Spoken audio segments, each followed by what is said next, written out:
My name is Christian Pierce. I'm originally from the United States, and I'm currently in Zurich, Switzerland, doing a PhD in organization studies and cultural theory while working for the University of St. Gallen with regard to race and ethnic equity.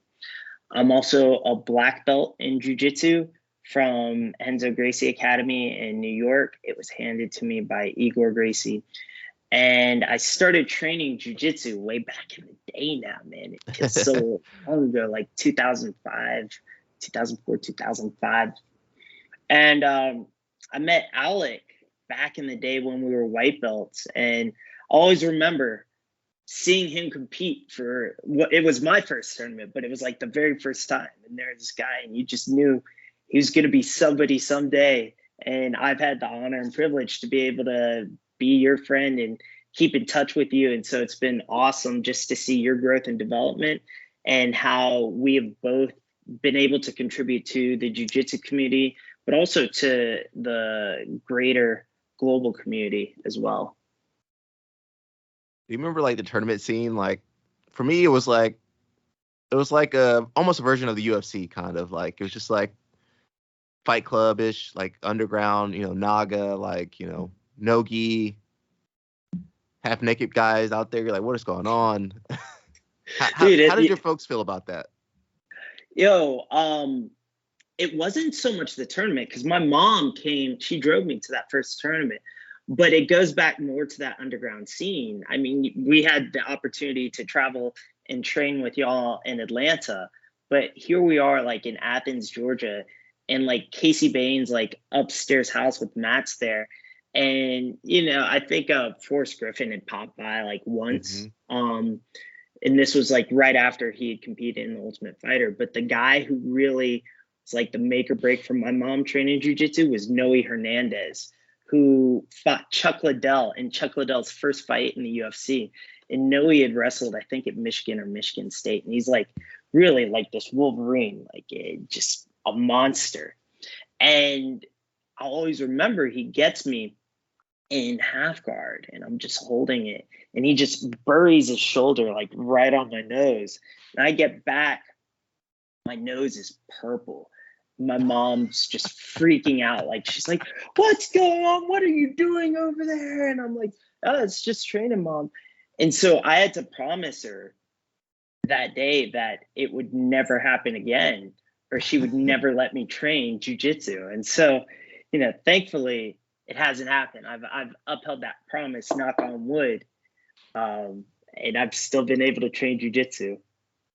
But yeah, I mean, my dad showed up one time at Casey's to roll after I'd come back down from West Point, and was just visiting the family for our holiday. And he's an American football coach. And so, he thought he was tough and in shape. And I just like balled him up. Here I am, this little white belt, balling up my dad.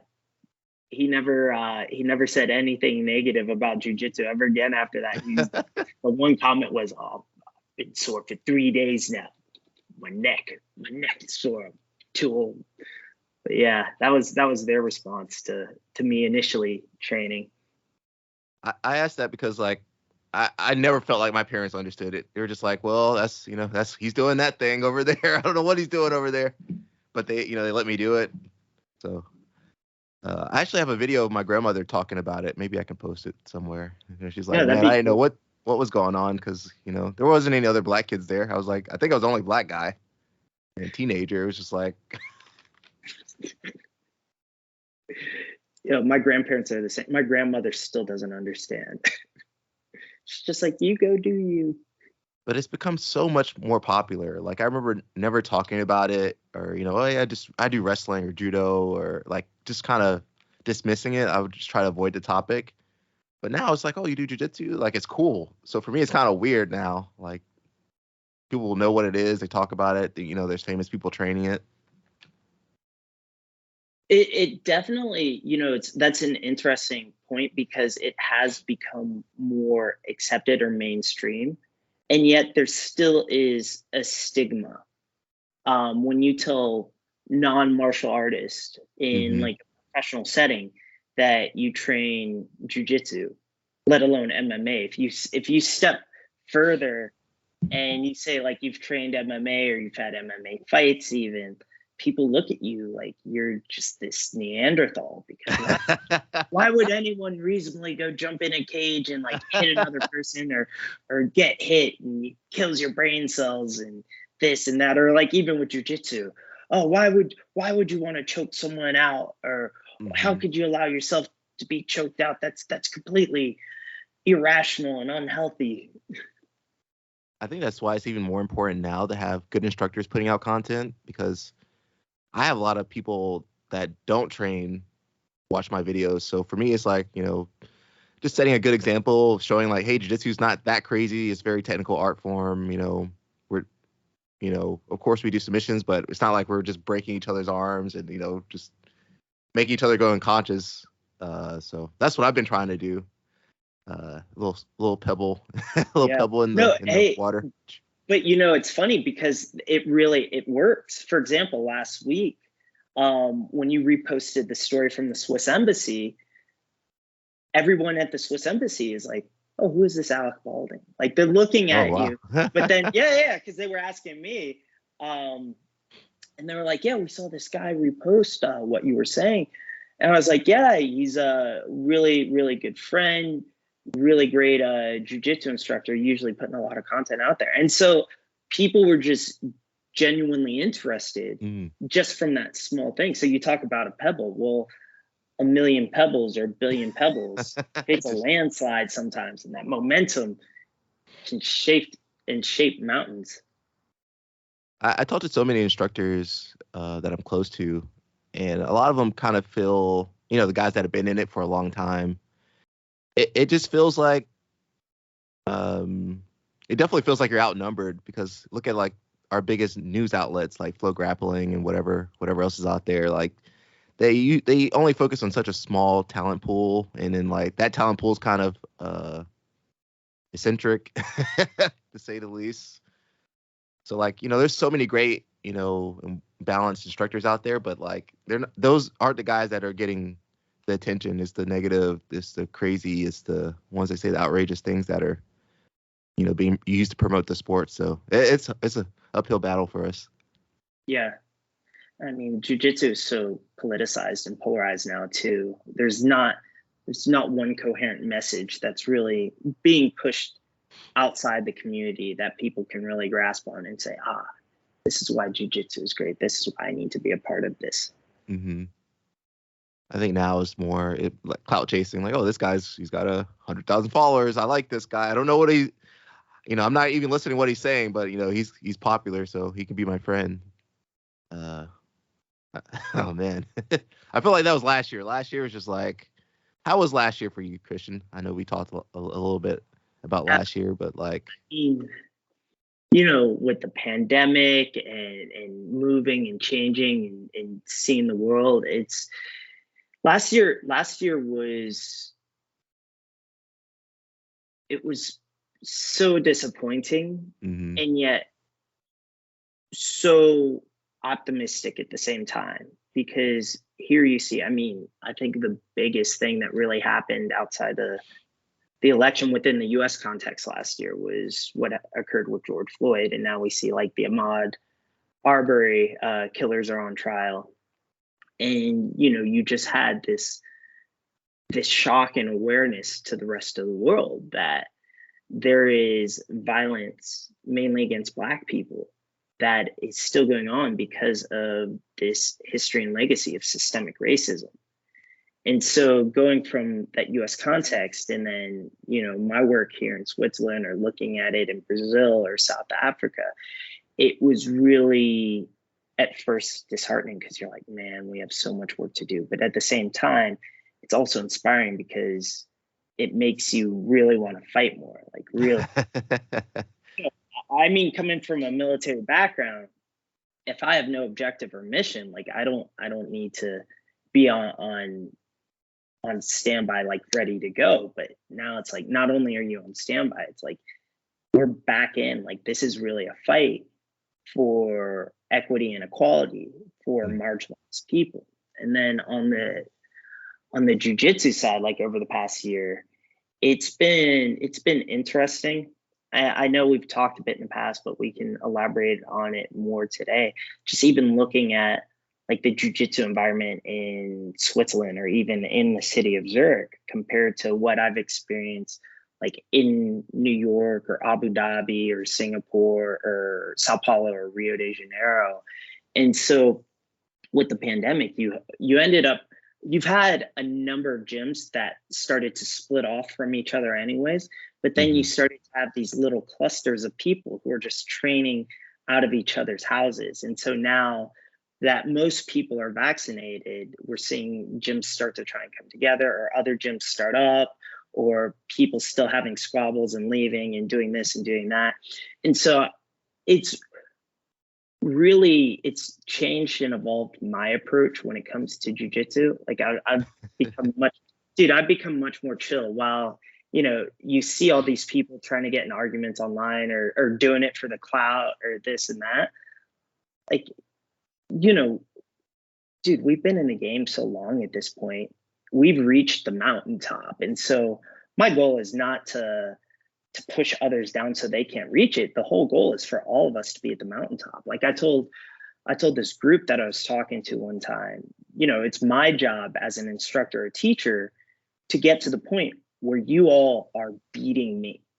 I have done my job when you are tapping me out consistently, when I'm getting my butt kicked.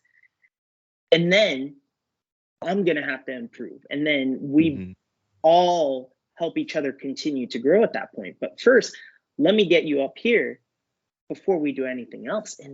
And I saw there was one guy specifically who just looked at me and he's dumbfounded. He didn't believe that.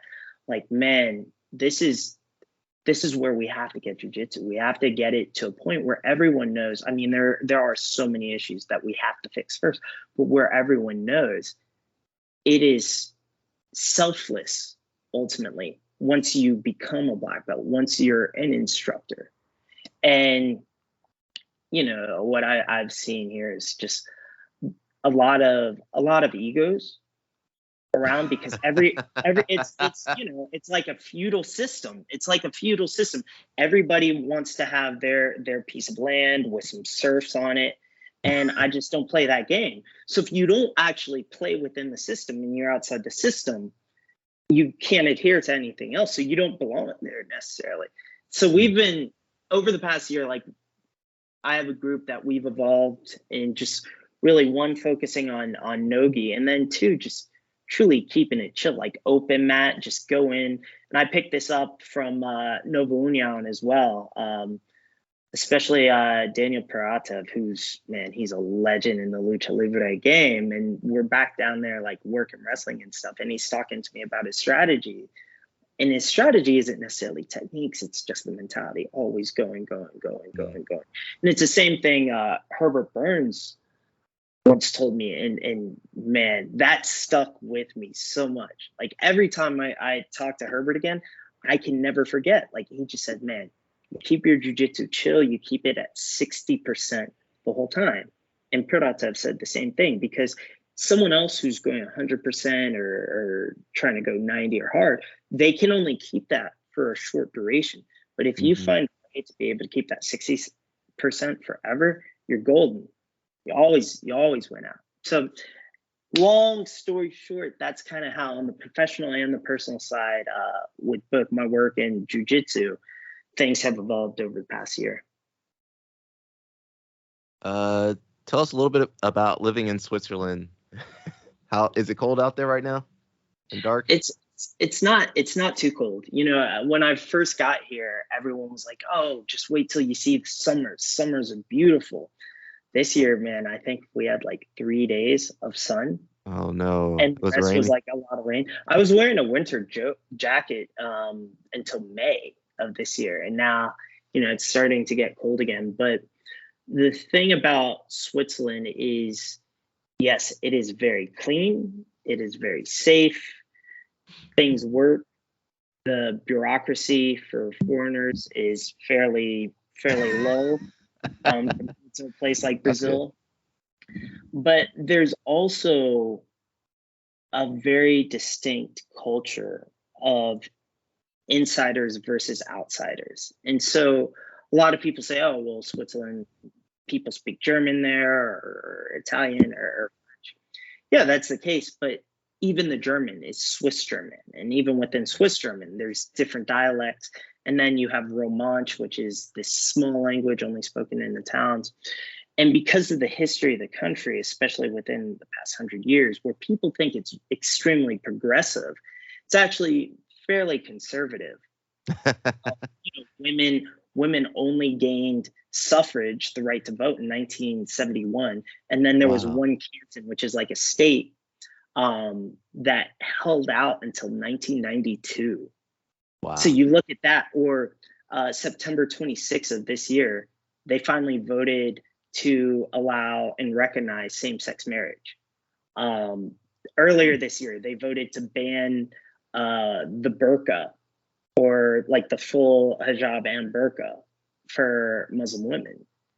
And so you see these things where you're like, okay, I thought, looking at it from the outside, Switzerland is a very neutral place. So that means things are peaceful. Well, the reason things are peaceful is because they try and keep the status quo. And so they don't even necessarily allow for certain news to be reported because it might be disruptive. I mean, August 31st, there was a Black Swiss citizen, Roger Enzo Wilhelm. He was shot by police in a town in the French region 3 times. And the police handcuffed his body and didn't do anything until a nurse came to resuscitate him. That's insane. Here, like, the Black community is shocked. They're outraged. But then you see it on the news, and they haven't released his name. It was just, one of those side stories. Oh, a man was shot 3 times by police in Morges. That's it. And so Switzerland, while it does have this Swiss bubble, does have its issues, does have a discriminatory record and stigma against those who would be deemed non-Swiss. And, you look at even going back to 1953, James Baldwin wrote this essay, A Stranger in the Village. And in this essay, he's talking about his first time being in the Swiss Alps in this village, and children are coming up to him and they're like pulling on his skin and wanting to touch his hair because they've never seen a Black man before. And so that's 1953, like I said, women's suffrage, 1961. Like, you see these things, and it's like that generation is still alive. And so Switzerland, overarchingly, is changing, but not as quickly as other countries with regard to progress in equity and equality for other people. Now, one of the things that's also interesting about the culture here compared to like a US context or a Brazilian context is that because people are very comfortable here, like you look at it from a perspective of Maslow's hierarchy of needs, and, people are basically at the top. They're looking for self-actualization at this point. They aren't worried about having to put a roof over their head or where their food's coming from or even income at this point. So people become very comfortable. And this ties into jiu-jitsu because of the fact that you see a lot of great people here. There's some good technique, there's some good dedication, but within that dedication, you don't have this hunger that you can't really develop if you're always living comfortably. It's that hunger that comes from, it's like you and I being like the few Black guys like training jiu-jitsu in Georgia and mainly being in white spaces and having to really compete to get to that. It's, growing up in Rio or even like a Fortaleza and striving to build something. And so there are people here who come from those backgrounds, and you see they still have that hunger and they have that humility as well. And they're great training partners. Like there's one gym here that I really do appreciate, really, really great culture. And you see where that guy came from compared to other gyms here where you see people are trying to wear like the Conor McGregor UFC fight kit. Oh, And I saw that one time. Like I went to, there's another gym I go to just for like weightlifting and strength training. And this guy gets in the boxing ring, does some shadow boxing, wearing the Conor McGregor like rash guard and shorts. And then he gets out of the ring and goes and works out like wearing the same stuff. oh my And you God. know, I more power to people to wear whatever they want. Yet at the same time, many of these people who are training here are doing it because of this facade that they think is MMA or jiu-jitsu and not the reality of it.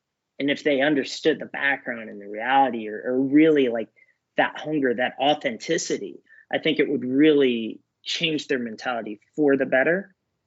And really, that's where you would start to see much more of a unison in what we're all trying to accomplish in this martial art. I think a lot of people see that tough guy, tough guy act. They think that's how the people are always. But like, I mean, we train martial arts. We know MMA fighters and high level guys. They're usually pretty chill. They're training all the time. They're focused. Usually, unless like a John Jones type guy. But it's very rare that someone that's always acting tough and always talking out like that is going to be really good. Because usually the guy that's talking the loudest is he's not that good. He's usually just he's a scrub usually. So true. Tell us a little bit about your studies. Yeah, so right now I am doing a PhD in organization studies and cultural theory with a focus on anti-racism and multinational corporations from a human rights perspective. So this is a bit of an extension of what my supervisor has done in the past, which is why it's an amazing fit. Because when you start looking at multinational corporations, they oftentimes are more powerful than some of the state actors that they're working with, and can usually fill a gap to benefit the lives of people within those countries, places, or spaces. So where I come from is to assume that multinational corporations have an obligation to protect human rights. And when you look at a basic human right, what does that really mean? It's just the ability for a human being to live a life of dignity, respect, and freedom, and also have that reciprocated. And while that sounds simple, as we've seen in the world, it's actually very hard to execute, unfortunately, for many systemic and historical reasons.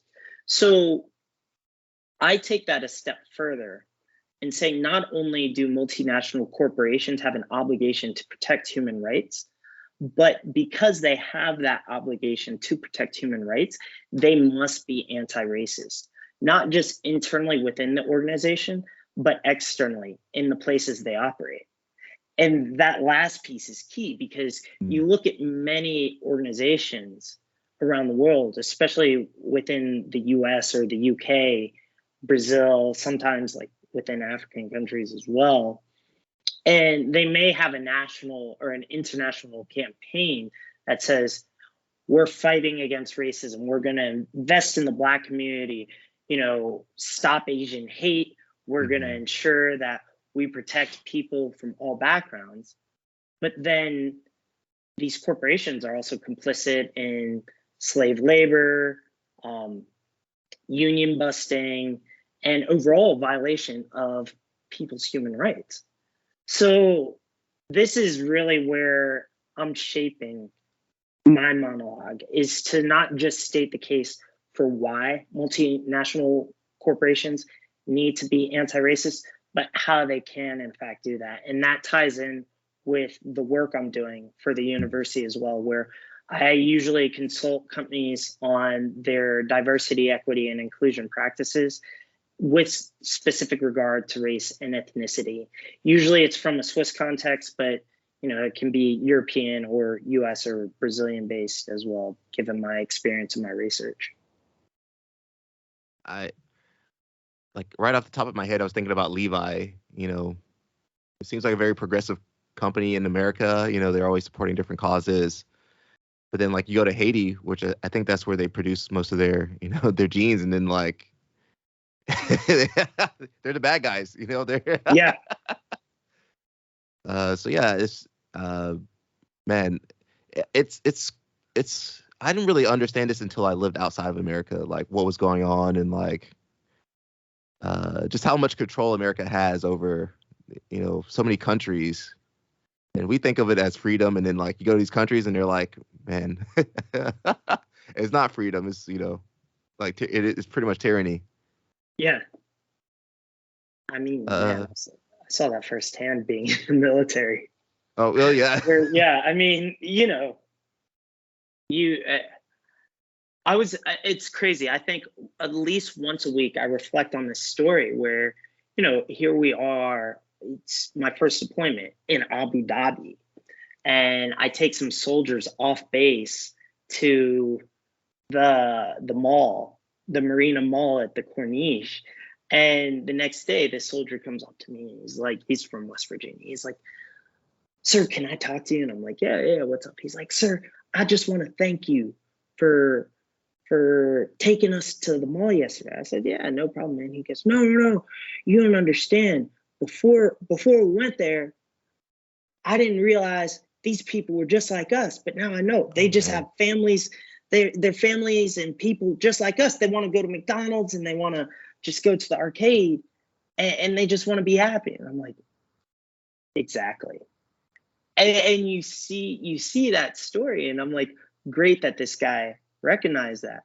But it took him actually being at a mall where he's seeing the wealth and the Mhm. privilege that people have in comparison to him, and it hopefully was life changing. But had he not done that, had he just been in Iraq and been told, these are the missions you have to do, you killing these people or you need to take out these people, there would have been no empathy whatsoever. And when you look at the psychology of killing and the way we start to dehumanize other people in order to do so, Mhm. then yeah, you do have to create narratives that you're always the hero or you're always the good guy, because then you can justify killing this person is a moral good, even though ethically or morally, in reality, it may not be. That'll be it for another podcast on that one. Yeah. No, I was a guest lecturer yesterday for a class on that, so yeah, I can talk on that another day as well. I can imagine the Swiss people are like, their eyes are like just super wide during Dude, that. no, I mean, I say it all the time when people are like, "Oh, how can you work in diversity and inclusion? Like, you shouldn't have to just continue to fight for other people to have normal lives. Like, you should go do what makes you happy or this or that." And I tell people, when you've been in an occupation that has taken lives, Mm. you understand the value of life. And in getting out of the military, that was one of the things I realized is I want to protect life. As long as everyone is reciprocating respect and dignity and allowing others to live as they should live, people have a right to be alive. And so why not fight so that others can have better lives and ultimately just be happy? It goes back to talking about raising the students, up. And it's the same thing for, other communities, raise those communities up, raise those disenfranchised people up. Um, I feel like a lot of people are selfish. I'm not sure why, but, they don't think about others quite the way that we do sometimes. I think because, once you're a black belt, you kind of like, well, I got to take care of these white belts and blue belts, kind of. You, I felt that way. Like, I can't just beat up everybody. Like, that's not fun. Nobody's ever going to want to train with you or study with you or whatever. So, You know, it's interesting though you say that, because one of the things that I struggle with is eliminating the hierarchy.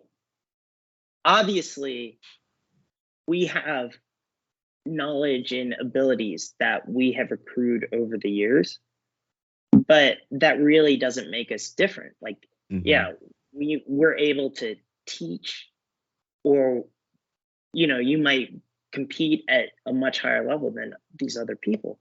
But at the end of the day, when we leave the mat, we're all the same. And so, there have been articles. I think Jiu-Jitsu Times had a great article earlier this year on hero worship in Jiu-Jitsu. Mm.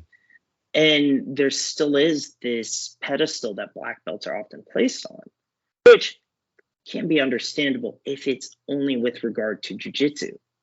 But outside of that, I mean, you look and see like who gets involved in training Jiu-Jitsu, and there are doctors, there are lawyers, there are human rights activists, there are some not so great people as well. But for the most part, you have this phenomenal community and this phenomenal network. And the best times I've had when training jujitsu are when you see people as people and not a hierarchy because of belt, both on and off the mat. I mean, I remember like training at Henzo's, and I watched, I recently watched the documentary on Tony Bourdain, which was pretty rough because of what happened. But I remember, those days where here he is, like even though he's a blue belt, it's Anthony Bourdain. Like this is a guy like I love watching and look up to. And you talk to him, he's like, yeah, just call me. The first time I met him, he's like, yeah, just call me Tony. And we're just like talking because we're both tired after training. And it's just that human to human connection. And that was one of the things that has always stuck with me about him is he entered the mat and he was just him. He was just this person. And so that was a lesson. I think I was a brown belt at the time. That was a lesson, even at that point, that really stuck with me. And you see, our goal, not just as black belts, but as people, as leaders, is to empower others. And what does that ultimately mean? That means sometimes instead of being out front, you be behind. That way you can help this person get to where they need to be and be out front. And I think a lot of that just comes from instilling confidence. And many people who get into jiu-jitsu, because there's this ego check that occurs on the mat being tapped out multiple times, they tend to lose their self-efficacy or confidence in general. And that's where they start to build up, a brown or a black belt much more in general than just in jiu-jitsu. And it's our job to remind them that ultimately we're all people. We're all, there are people much smarter than me who are doing great things that I will never be able to accomplish outside the mat. And so we all have our unique skills and abilities, and we're all people, but we can all help each other ultimately. And so in this regard, going back to what I was saying about that mountaintop, in this regard in jiu-jitsu, I could probably help others and pull them up to the point where they're beating me. But I would hope in other regards, like,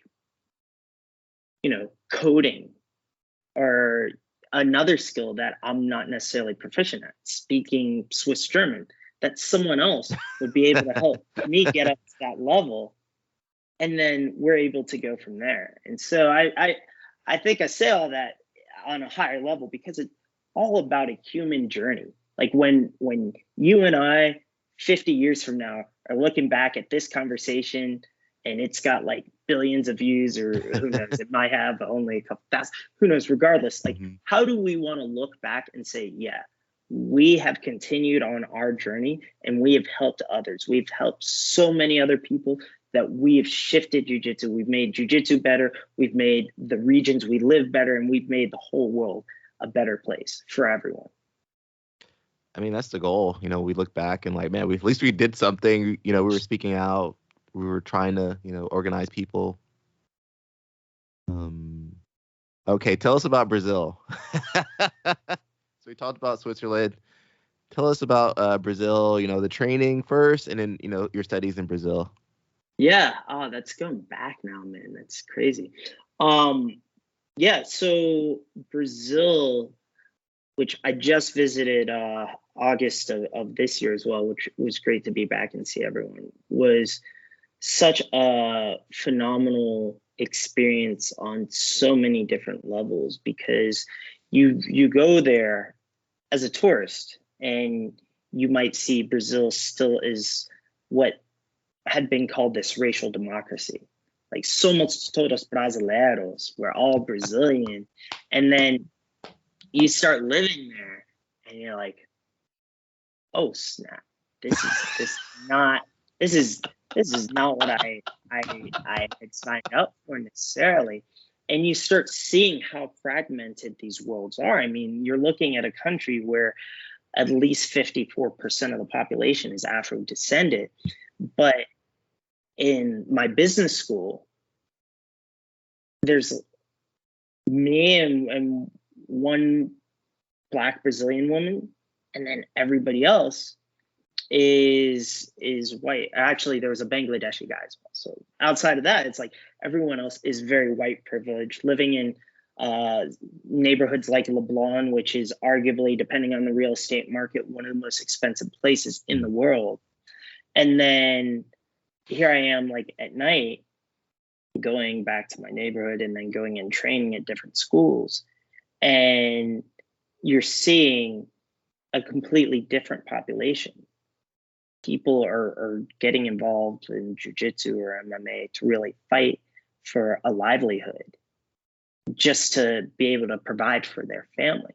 And so here, like in one world, people will always have money. They never have to want for anything. Like there were people who were even doing the master's degree just as like a check mark because they already had their own companies.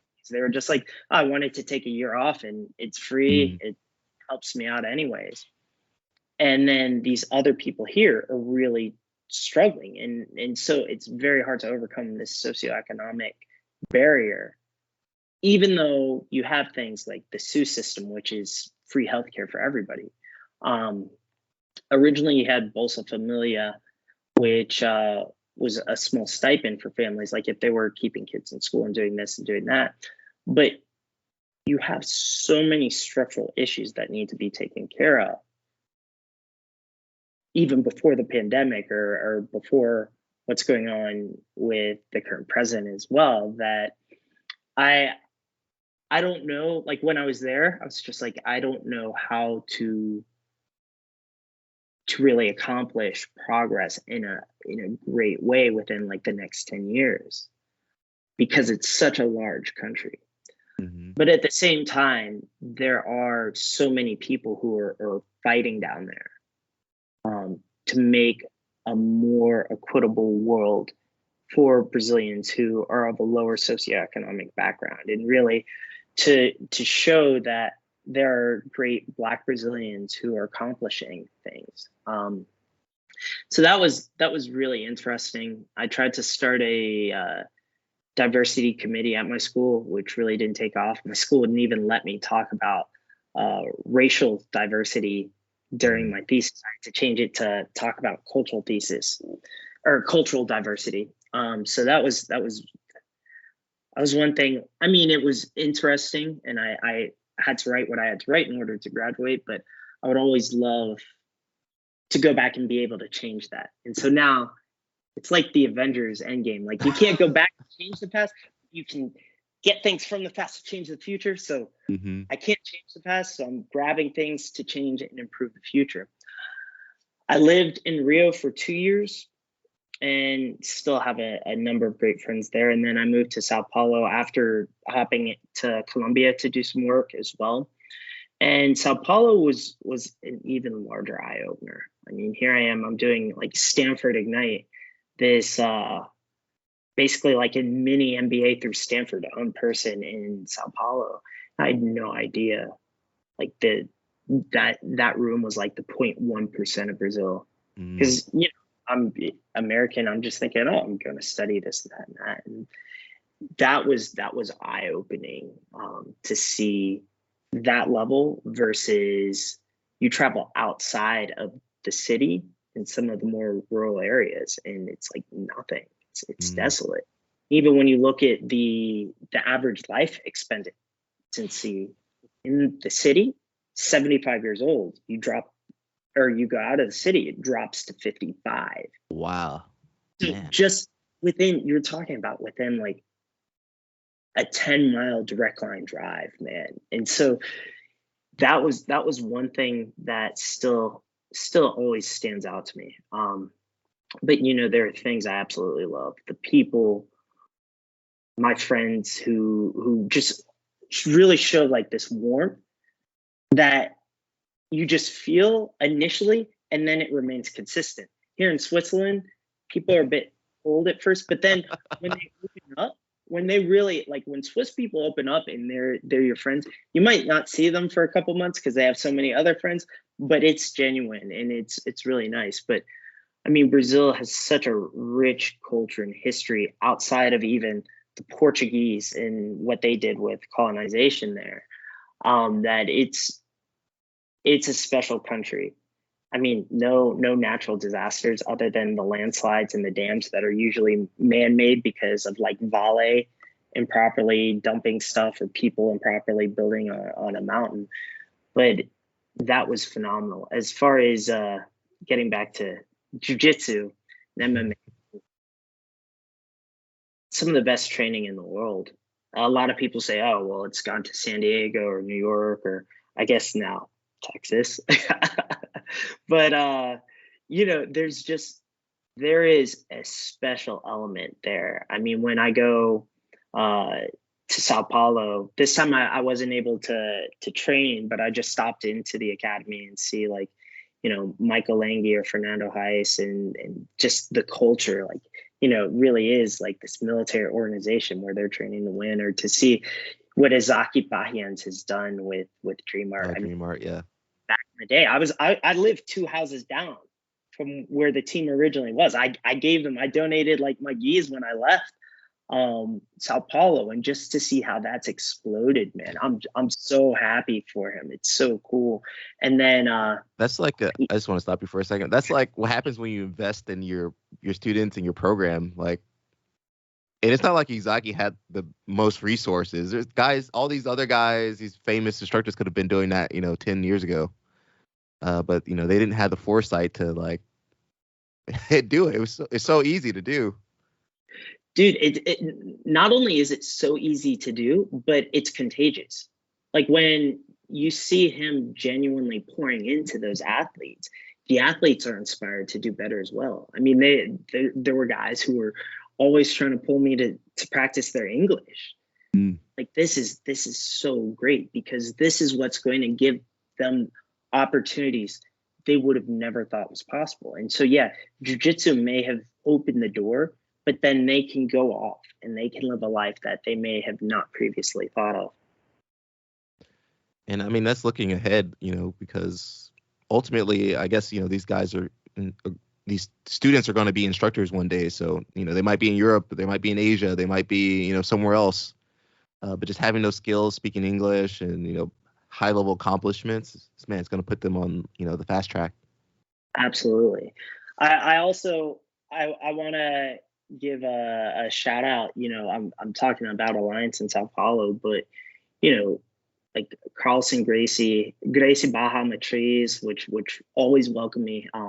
It's changed over time, unfortunately, because so many people have moved to the US, but that was always cool in Rio. The Carlson Gracie guys, I mean, I finally made it to the statue in Copacabana.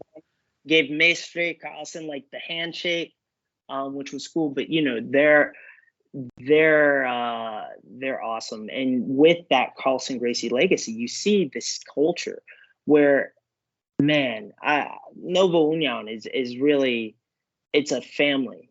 Like I think they say that like on the flag or the slogan. It's like more than a team, we're a family.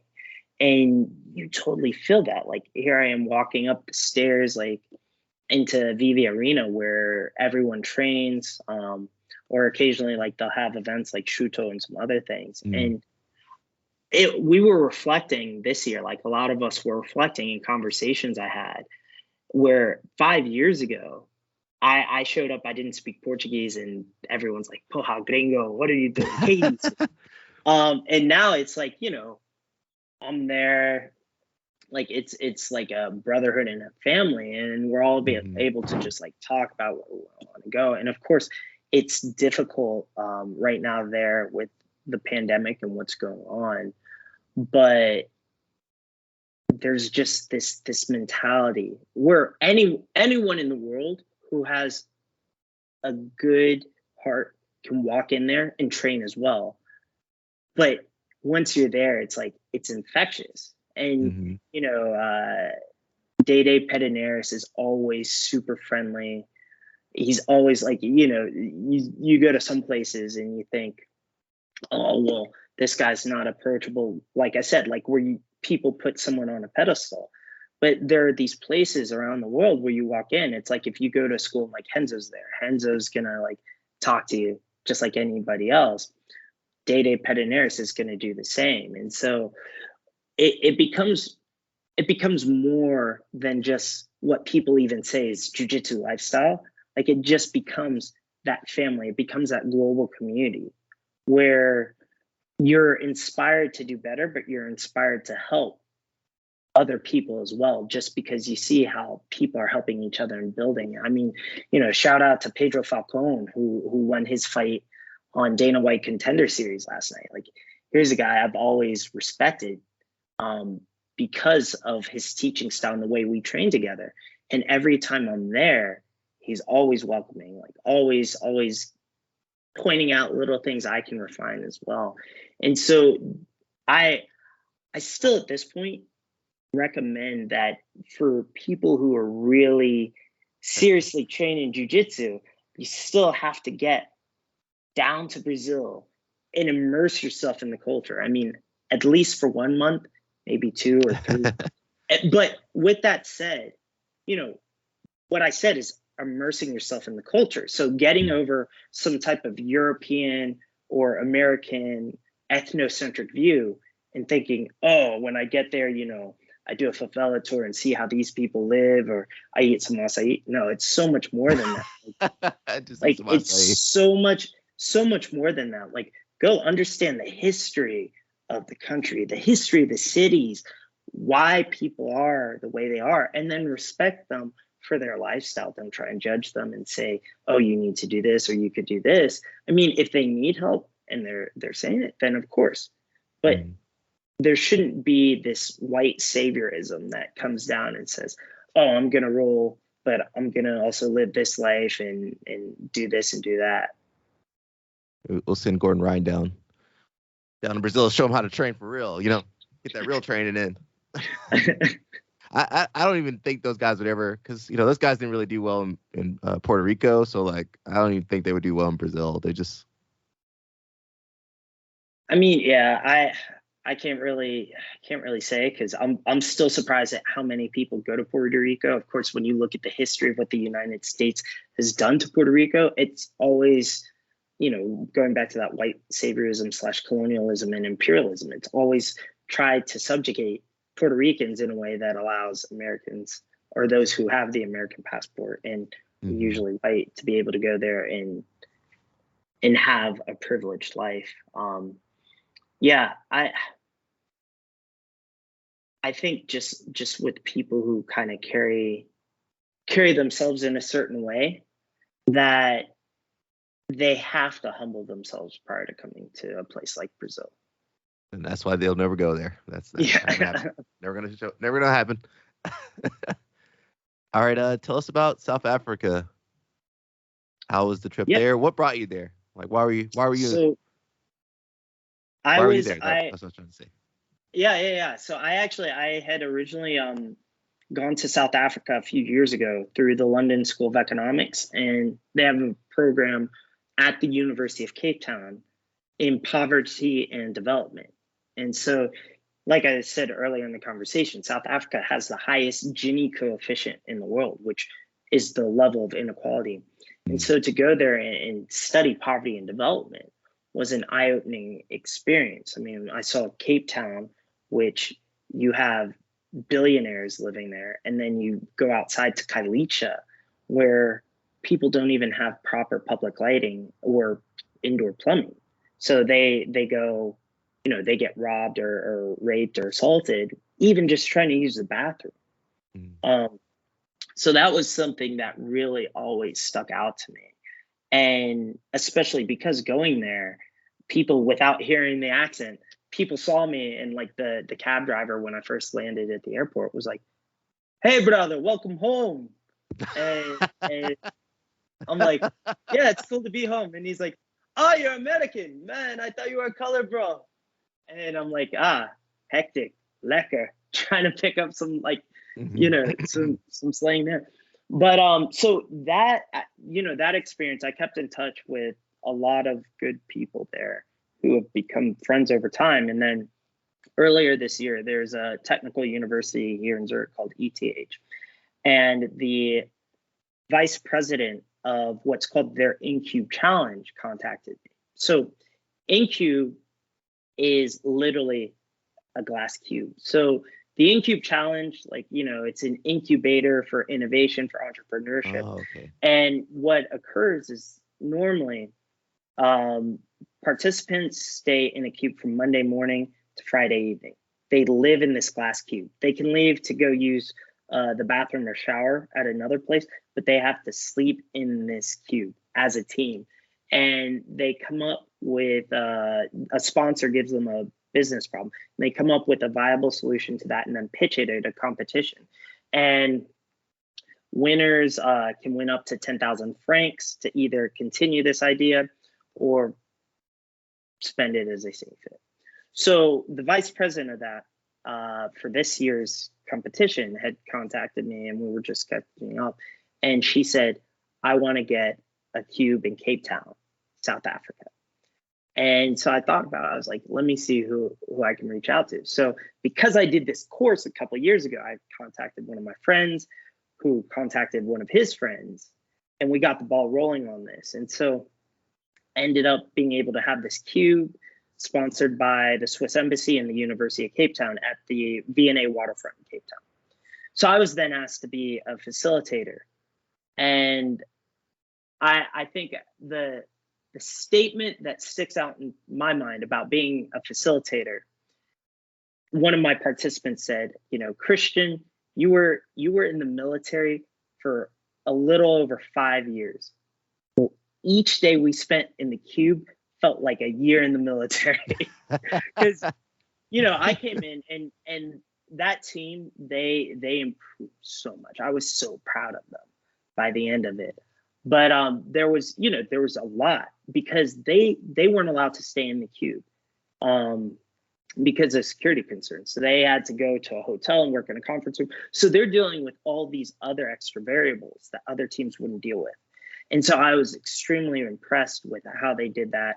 It was a great experience for me to be able to, once again, we talk about leadership, to be able to use my leadership techniques to help empower other people, and then ultimately allow them to be the decision makers. There were times they were getting mad at me. They were like, "You got to tell us what to do. You got to tell us what to do." I said, "I'm a facilitator. I facilitate processes for you, but you ultimately are the leaders. This is your team. You take ownership and you make the decision."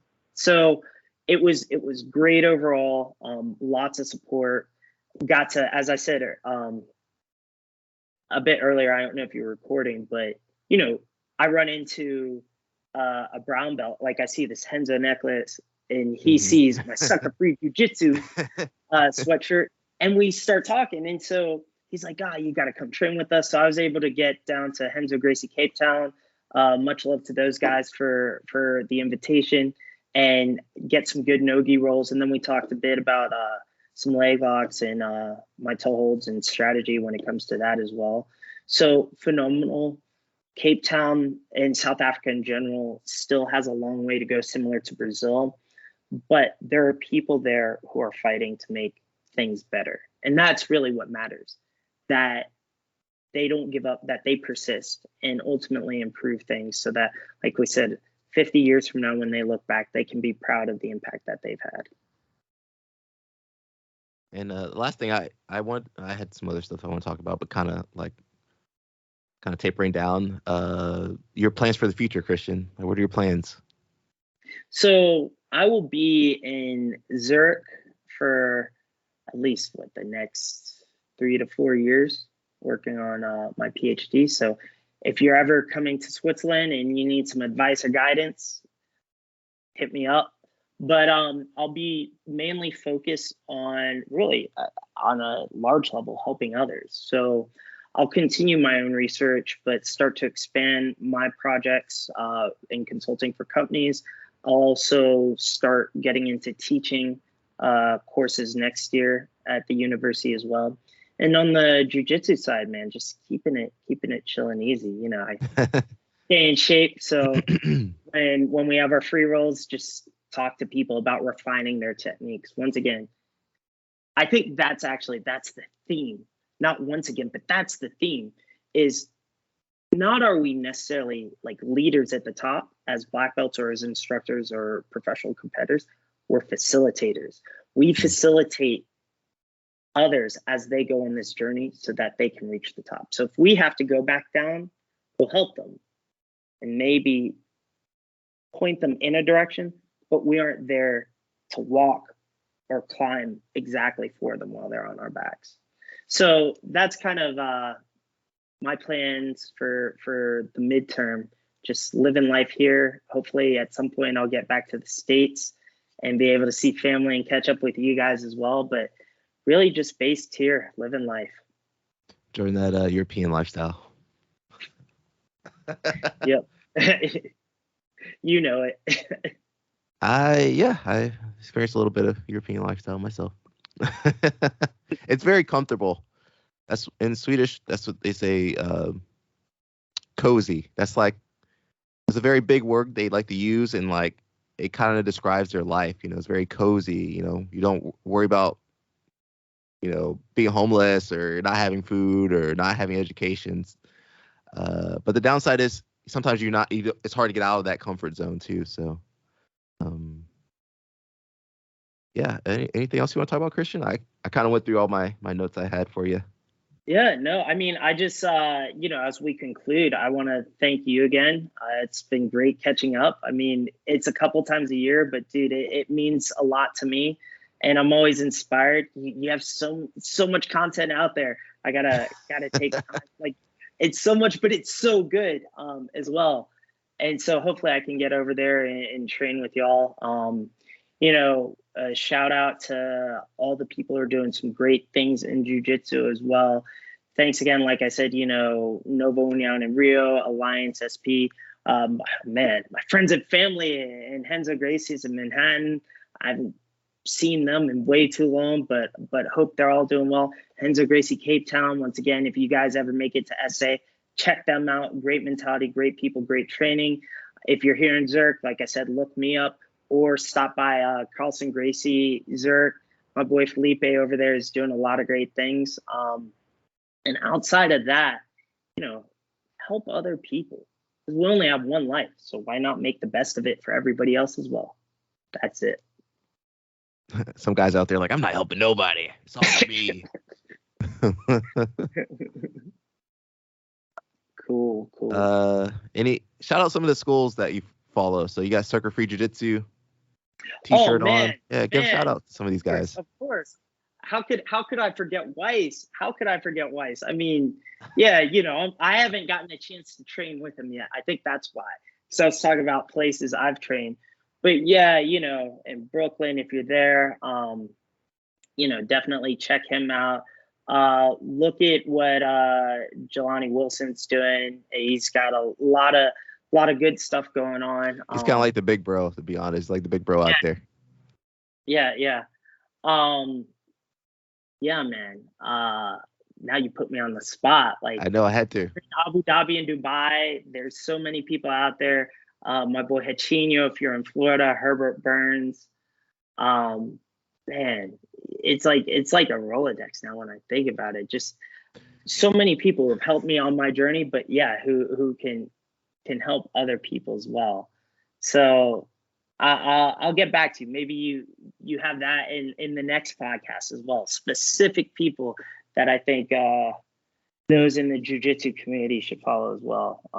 That's a good thing. It's so many people, so many people have helped you, so that's an awesome thing to have,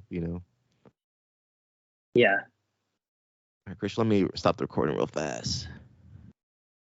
Well, 1 hour. That's good. Yeah, that was really good timing.